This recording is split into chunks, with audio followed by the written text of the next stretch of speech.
of approaching Mackinac, Michigan, before I cross into Canada. This is September 11th. And I wanted to share something with you as a Canadian. Two things. One, I couldn't be more proud of how our country on September 11th took all of the planes in, mostly to Newfoundland, and gave them safe harbor, food, comfort, friendship. It was an extraordinary thing. If you have not seen the play Come From Away, I strongly recommend that you do. It was an extraordinary moment in our history where planes needed somewhere safe to land, and I get choked up thinking about it, and I'm going to explain to you why in a moment. So that was a very proud moment for all Canadians, is that we could give safe harbor to the planes that were in the air. The other thing is that I had a friend in the Pentagon.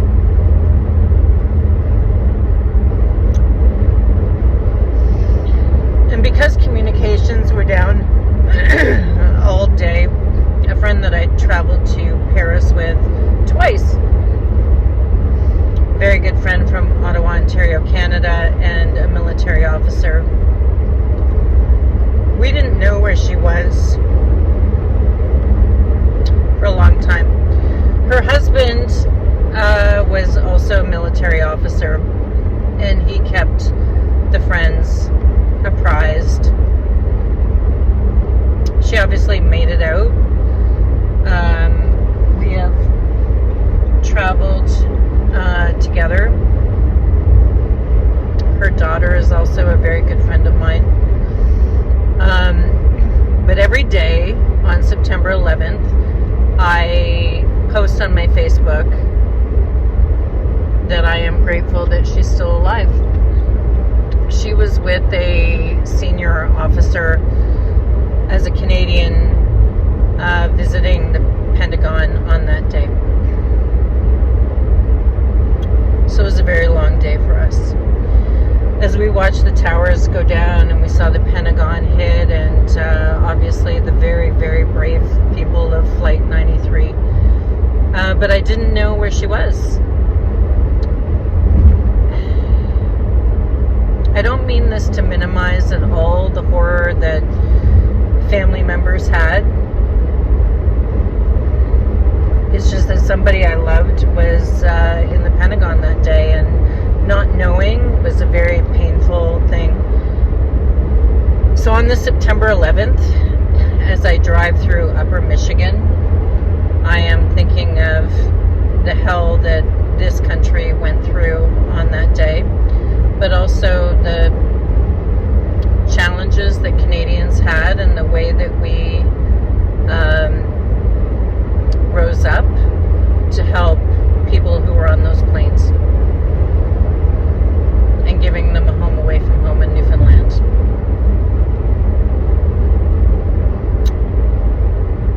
It's just a difficult day, I think, for everybody.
And this is about where Lake Michigan and Lake Huron meet.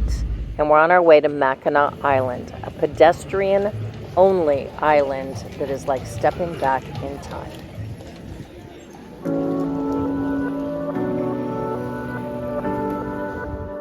It's also famous for its fudge. And they use horses for everything, even garbage pickup.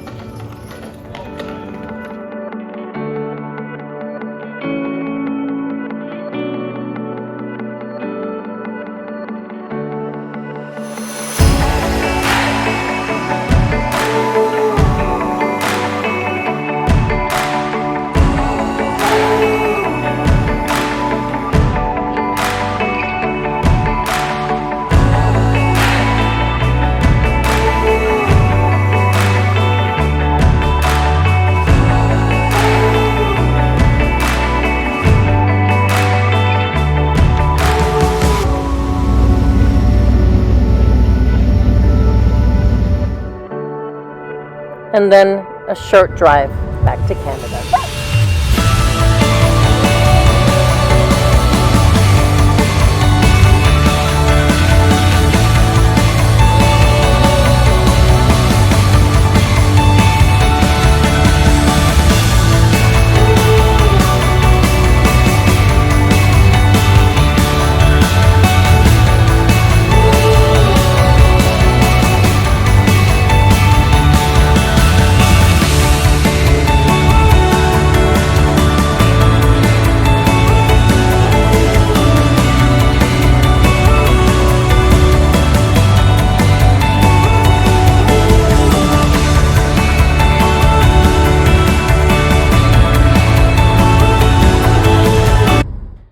Well, it wasn't exactly the same view, but as we continue our trek, it was a casino parking lot to sleep for the night, surrounded by some other full-time travelers.